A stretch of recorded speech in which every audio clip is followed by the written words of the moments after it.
I'm not a racist, preach the teacher. You still they never had this.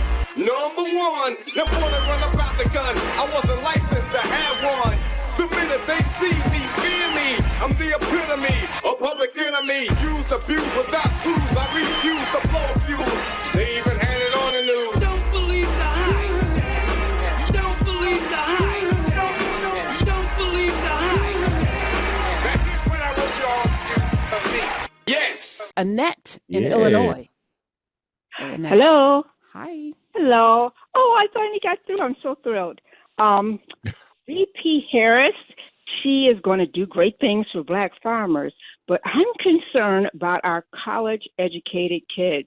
My husband had the good fortune of working at a Fortune 500 company. He was real successful. We won trips, prizes, etc. But he told me, there's nobody behind me. There's no young people coming out of college. They're not hiring our Black kids anymore. And I see that as something that maybe Harris could help us the way she's helping the farmers. And lastly, to encourage kids to vote, I think we should honor the ancestors. I'm sure you might be familiar with Harriet and Harry Moore in Florida. They, on December 25th, 1951, Christmas Day, the Klan blew up these people's house, murdered the husband immediately. Lady lingered for 9 days. Their crime was registering people to vote. And their slogan was, a voteless citizen is a voiceless citizen. Yeah. We were just talking off mic, Drew and I. Drew would come to my class every semester, the last couple of semesters when I was teaching, and help my students with their LinkedIn pages, and it was invaluable. I mean, the kind of photos these kids had professionally, I said, ma'am, one of them, I was like, should you be wearing that shirt? And then you can't really say anything because then they're like, oh, you're making me feel bad about my body and I'm body positive and all. I'm like, yeah, but you want to get work, right? Like, and I talk real to them, but you help them so much with just some little tips. But what I'm seeing is a trend around, Annette talking about the ancestors. These kids don't believe anybody knows anything but them. And I don't want to sound like get off my lawn, but there's something with this generation. Yeah. And there's a disconnect with them. What are you finding? Because you're in this space on the business side. On the business side, like I can tell you, Dad, I have a whole strategy that I'm deploying now to speak to early careers and to young professionals, because particularly Gen Z folks, because they have a reputation in the job market right now that they're difficult to work with. We just saw a new report out now that like 6 in 10 employers that we talked to said that they hired and then fired Gen Z workers, particularly folks that are fresh out of college, within 6 months. So these kids, like, one, it's really hard to get a job in the first place, but they're actually firing them within 6 months. And they're saying, hey, we would rather have nobody than to have some of these folks because they're not prepared for the workforce. And a lot of it is just through the attitude about having a job. We talked to hiring managers, and hiring managers are like, they were saying that, one, they're just not hiring a bunch of folks fresh out of college because they have the complete wrong misperception about what work is.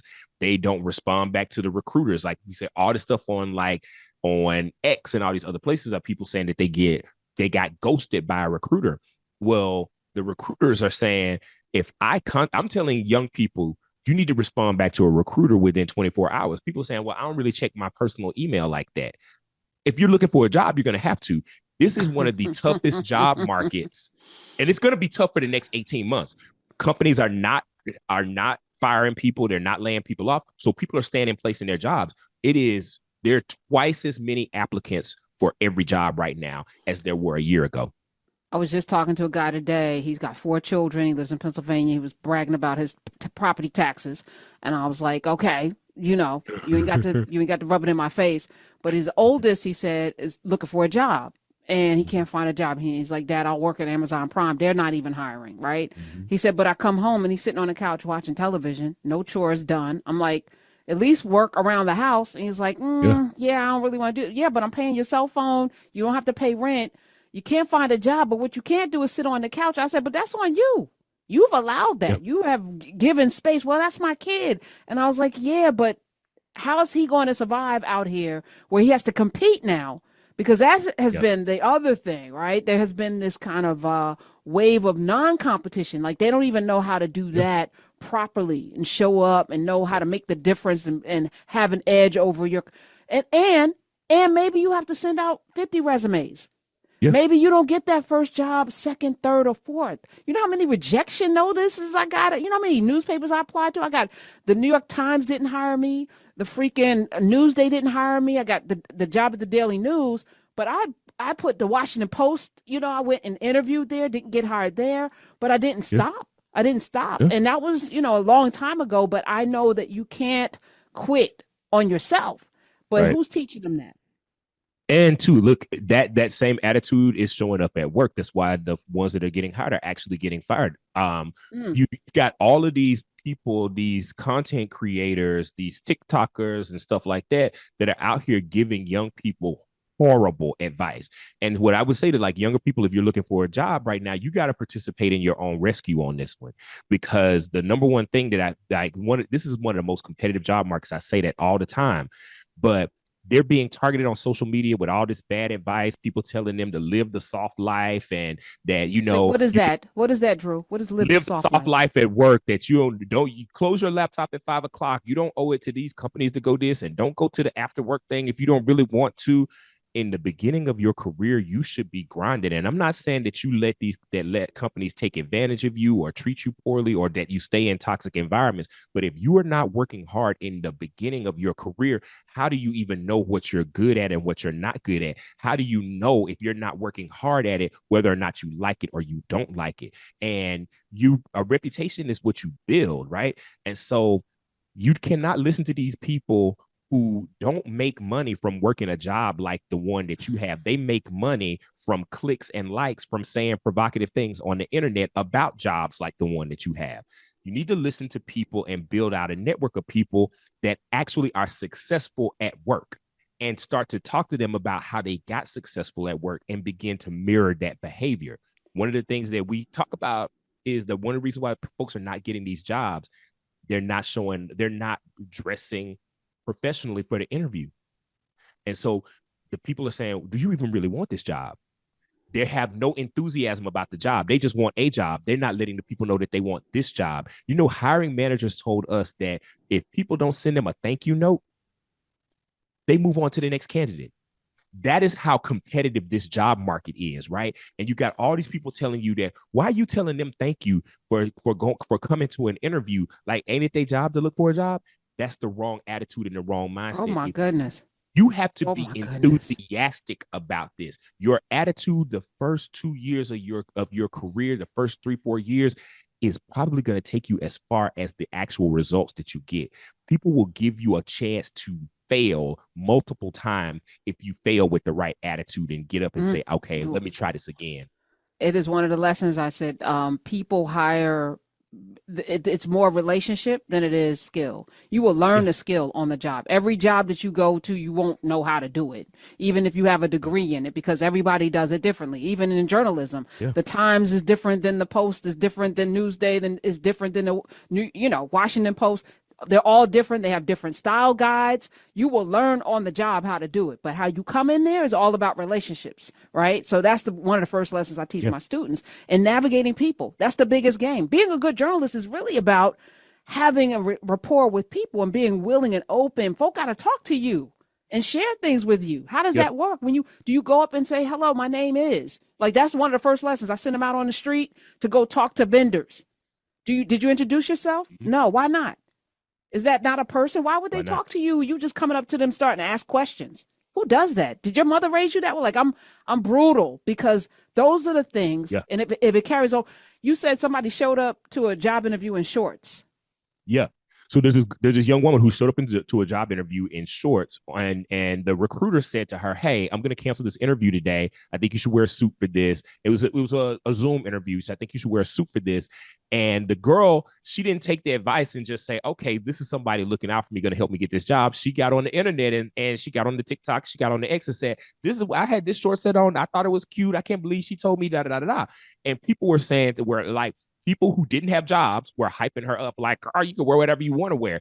And I'm saying to her, And I'm saying this is why she is not going to get this job. One, she took it to the internet instead of taking it to her closet and putting on something else and going to get the job and being thankful that somebody was looking out for her, because that does not always happen at work. Right. That's number one. And I think that there's this self-awareness that has to happen, that a lot of younger folks have. And I give them some grace. A lot of them have spent a bunch of their career preparation years in COVID bizarro world. They've been going to class in flip-flops and sandals because they've been behind a computer camera for a long time. But COVID is over and the real world has restarted. And if you want a job in this market, some of the old tried and true conventional wisdom still works. And people have an expectation that you will actually, a thank you note isn't just about being gracious. It is partially about being gracious about the opportunity. And you got to look at it as an opportunity, not as somebody is obligated to talk to you, because they're not. You got to look at it as another opportunity for you to tell them why you are the right person for that job. Enthusiasm matters. You talked about relationships. Relationships will save you at work when results won't. I know that to be a fact. I spent too long in consulting world where you're only as good as the last month's, what you won in terms of business and in sales. Relationships will save you sometimes when results won't. And one of the biggest things that people are saying is that folks are coming into these organizations and they cannot communicate. They refuse to communicate, or they are not just taking workplace norms. I'm not saying you got to go in there and assimilate, or you got to tap dance, or you got to code switch. But what you do have to do is you have to read the room. You have to understand the culture in which the industry and the company you work. And if the other people are wearing a suit, then that's the job that you have been selected to do. Then a suit is required. That's not code switching. That is coming to work in the proper uniform. You would have a uniform if you was at McDonald's, and if you're in that corporate office and everybody else is wearing a suit or they're wearing business casual, you need to wear business casual, right? And then your LinkedIn profile, if the job that you want, you need to have your picture on that profile as how you would appear on the first day of work or for the job interview. Like, some of this is not about somebody trying to make you conform. Some of this is about you do not show up at work the same way you show up at the house. This ain't your house. Or you ain't hanging out with your little friends. Yeah. And if your aspiration is to become an entrepreneur, I know we all need seed money. Use that job. So you're not showing up for them, you're showing up for yourself. Just like voting. We're not showing up for Kamala Harris, we're showing up for ourselves. This is a step towards getting some of these things we want and having somebody in office that we can bang on, protest, holler at, do whatever we need to do to get her, safely, of course, to get her to do the things that we need. And I think she's willing to do that. But even in the job place, I worked I had a couple of different jobs while I was building my businesses. And I still keep multiple jobs because, I have a particular kind of personality. And if I don't, but I'm still playing by the rules, even inside of these spaces. I'm not acting, well, actually, I don't think I want to act that way. But what you're saying, I think, is so powerful. I showed up to my daily news back in the day with the interview with stockings, hard shoes. I had a briefcase. I had a suit. Not that I'm covering sports, but I had on a suit. Hair was pressed. A skirt suit that matched with the briefcase. I had a Coach briefcase. I remember the outfit that I had on in my mind. Yeah. And sent a thank you note. Companies want skills, but they also want enthusiasm. This is a brutal job market. The difference between two people with the same skill set, the same experience, one making $50,000 a year and one making $500,000 a year, is largely understanding culture, building relationships, and a hunger, right? I know plenty of people who are in communications and they have the same degree and they've been in business the same amount of time. And I know one is making 50 and one is making 500. And a lot of that is about building relationships, about understanding culture, and about being hungry for the next opportunity. And part of that, building those relationships, is something that you're doing that. You ain't doing that for the company. You're doing that for you so that you can live and live the way you want to. What these jobs in the beginning of your career are, that's an investment in yourself, just like college is. You are on that job so that you get options. and you're getting information, you're learning from that job and that experience and getting relationships so that you have more options. Options give you agency. And we all want to be free as it relates to how we make our money and how we move through the world. And so I think that folks have got to really shift their mindset about it. Yeah. And I know it's tough for parents, but I feel like a lot of parents have coddled their children and given them everything and not giving them an incentive to want to go out there. My parents did not make it nice for me to be home. Yeah. I was like, my parents told me I was off the mom and daddy. They gave me notice. They were like, yo, you off the mom and daddy meal plan when you walk across that stage. My dad was like, yo, I'm retiring the month before you graduate. Just so you know, you off the meal plan when you walk across the stage. It's like, you can always holler at us, but like holler at us from your place. My days are cooler, nights are warmer, and I put the blame on you. Time moves slow, but my heart beats faster. When these eyes are looking right at you, you give me something to believe in, just what I needed. You're the closest.